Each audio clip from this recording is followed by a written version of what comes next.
ndo kanisa linashambuliwa. Haleluya. Ili upendo wa wengi upoe, kwa kuwa wewe mtakatifu ndio umeibeba nchi ya Tanzania hii. Wewe ndio umebeba dunia. Unapoomba, unapofunga, Mungu anakusikia. Mungu anasema watakatifu walioko duniani, hao ndio ninaopendezwa nao. Unapoomba, Mungu anapendezwa na maombi yako. Sasa shetani anapambana achukue ile taji ulionayo. Bwana Yesu asifiwe. Achukue, akunyang'anye ile nafasi yako, akunyang'anye. Sasa anakunyang'anyaje? Ndio kama leo unaona sasa machafuko yametokea. Tumekuwa ni watu sasa wa kusikiliza habari, huku kinaongelewa hiki, huku kinaongelewa hiki, huku kinaongelewa hiki. Muda wote unabaki na simu, huku unapigwa, bwana huku kimetokea hiki. Jamani, ndani yako Mungu anataka ulinde moyo, lakini shetani anajua akipiga moyo amekupiga. Ndio maana Mungu anasema linda moyo wako kuliko vyote uvilindavyo, kwa maana ndiko zitokako chemichemi za uzima. Shetani atapambana hii chemichemi ya uzima aigeuze iwe chemichemi ya mauti.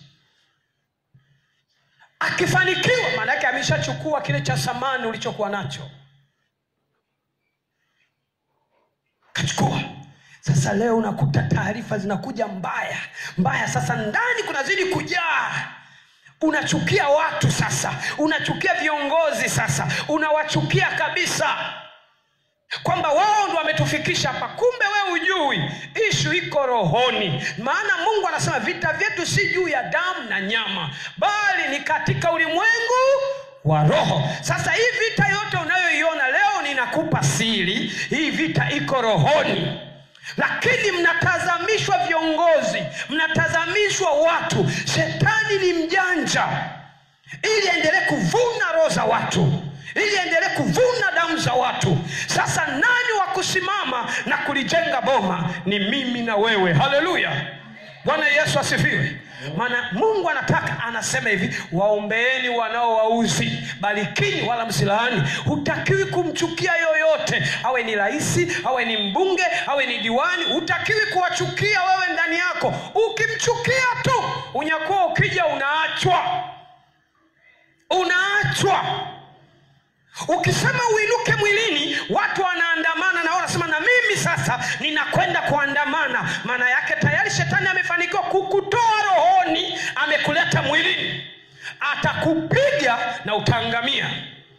Nisikilize, Mungu, neno la Mungu linasema hivi, Mungu ndiye anayeweka wafalme na kuwaondoa wafalme. Wewe jukumu lako, Mungu anasema uombe. Haleluya. Ombeni nanyi mtapewa. Yaani katika kuomba pana nguvu kuliko katumia wewe nguvu zako ukapambana kwa kutumia akili zako. Ndio maana Mungu anasema nimewapa akili, lakini msizitegemea akili zenu ninyi wenyewe. Tunapoomba kumwambia Mungu, tazama mabaya haya yanayotokea, wewe ni Mungu uliye na majibu, Mungu anaachilia majibu. Sasa ukiinuka kwa ghadhabu, sababu mpaka unakwenda kuandamana, tayari huku umebeba nini? Chuki, ghadhabu, hasira zimejaa huku. Kimtokacho mtu ndicho kilichoujaza moyo wake. Haleluya. Shetani anapambana. Nchi ya Tanzania tumepewa taji ya samani. Shetani anataka achukue ile taji, achukue kile cha samani. Kuna watu wameshindwa kuomba, mchungaji amesema hapa. Ni kweli. Ni kweli. Sasa kwa nini nakujulisha haya? Nakujulisha haya kuongezea hapa kwamba lakini Anasema, na kwa sababu ya kuongezeka maasi upendo wa wengi utapoa. Shetani amekusudia upendo wa wengi upoe. Mwisho wa siku tunakoelekea, mabaya kadri unaposikia mabaya, mara amekufa fulani, mara amefanya huyu. Ndio maana tulipewa ushuhuda hapa na mtumishi wa Mungu. Shetani anatumia taarifa hizi mbalimbali hizi ili kukamata watakatifu wengi. Kwa hiyo maana yake unatakiwa ujichunge, kwa sababu taarifa yote ikifika ina roho nyuma yake, unakuta inakuchoma. Unapokuja kupewa taarifa kwamba chanzo cha mabaya haya ni huyu, alafu unasikiliza nini kitakachoingia huku ndani, pepo linaingia huku ndani chui, unabaki na wewe kwamba huyu ndiye anatusababisha mpaka tumefika hapa. Tulikuwa tunaishi vizuri, huyu atolewa. Akitolewa anakuja mwingine, chuma kinaendelea kile utawala wa chuma ambao Mungu alishauongelea. Wewe sasa unajua ukweli, unatakiwa usimame na neno la Mungu. Usiyumbe kushoto wala usiyumbe kulia. Shika kile ulicho nacho. Hata Bwana ajapo, hakika yake tutamlaki Bwana tukishangilia na kuimba wimbo mpya mbele za Bwana, kwa kuwa tumesimama imara mbele zake mfalme wa falme, Mungu mwenye nguvu, yeye aliye Alfa, yeye aliye Omega. Hatukulidondosha neno lake, tukasimama imara. Haleluya! Atatupa kuketi kwenye viti vya enzi. Haleluya! Kuwa shujaa si kitu chepesi. Watakiwa ujikane kweli kweli. Haleluya! Ndiyo. Ukitoka nje ya neno, mwongozo wako wote ni neno la Mungu. Ukitoka nje ya neno, umemfuata shetani tayari. Tayari ushadondosha kile cha samani, ushakiachilia kile cha samani, kimechukuliwa. Sasa leo hii mioyo ya wengi na magazabu hapa juu yanayoendelea Tanzania. Haleluya!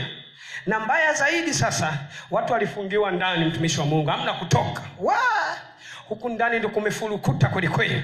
Ikafika hatua nyanya uliokuwa unanunua 200 ikauzwa 1000. Ukaanza kusema sasa mambo gani haya? Tunakwenda wapi? Nyanya ilikuwa inauzwa 200, sasa hivi 1000. Wanatupeleka wapi? Wewe mtakatifu ndio unapotea hapo. Wewe unatakiwa upige magoti. Baba wa mbinguni, wewe ni Mungu usiyeshindwa Bwana. Ninakuomba mfalme wa falme, Bwana wa mabwana, tazama, Mungu wa mbingu na nchi, haya yalikuwa hayapo, lakini Bwana, wala kwa uwezo wako ushindi kuyaondoa. Unaomba. Sasa unajikuta kinatengenezwa kitukio, alafu kianze kukusemesha ndani. Unajikuta unaunguruma huko peke yako tu. Unaanza kusema, yani jamani, kwa kweli haiwezekani. Kumbe taji yako ndio inachukuliwa hapo mdogo mdogo, kwa sababu neno la Mungu linasema waombeeni wanao wauzi. Sasa hao wanao wauzi wewe waombei. Haleluya! Bwana Yesu asifiwe. Mchungaji, sawa, lakini haya mambo ni magumu. Tunaweza tukapambana wenyewe tu tukafanikisha jambo hili. Uwezi wewe kwa namna yoyote. Haleluya! Nisikilize, mpango upo rohoni. Shetani amesimama juu ya nchi ya Tanzania, anatumia maandamano kuvuna roho na kuzipeleka kuzimu. Nisikilize, narudia, shetani yuko Tanzania, anapambana kuliingiza giza katika nchi ya Tanzania. Anatumia mgogoro ili yeye hapo sasa avune roho na kuzipeleka kuzimu. Sasa katika haya wewe, Mungu amekupa maarifa. Ndio maana anasema hivi, watu wangu wanaangamizwa kwa kukosa maarifa. Wewe uangamii kwa sababu Mungu amekupa maarifa. Tumia hayo maarifa ya neno la Mungu kusimama na kuomba, kushambulia na kuondoa kile cha rohoni, kiondoke na amani ipatikane. Vita vyetu si juu ya damu na nyama. Haleluya! Ukisimama na neno la Mungu utakuwa salama. Ukiinuka mwilini tu, shetani anakukata kichwa. Haleluya! Shetani ameinuka. Wapendwa, ninawaambia ukweli. Kinachoendelea katika ulimwengu wa roho ni jambo zito sana. Tunatakiwa tusimame sana kuomba. Vita iliyopo ipo juu ya kanisa.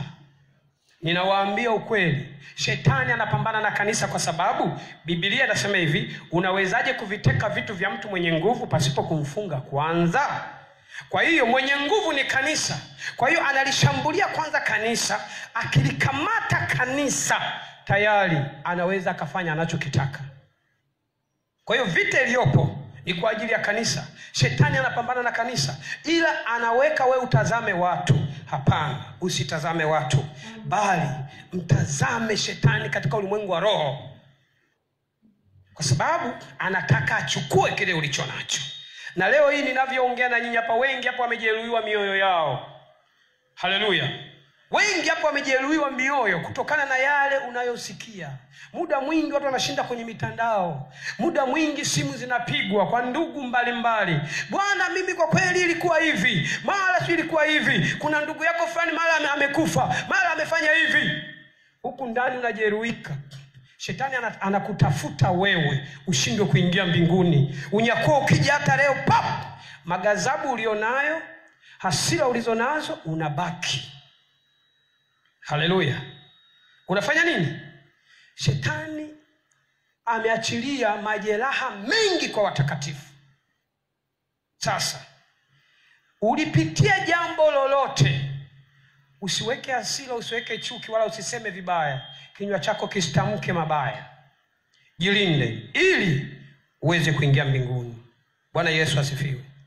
Nitakwambia, nitakupa siri leo.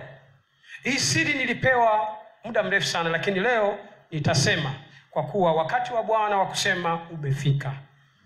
Bwana Yesu asifiwe. Na tutakwenda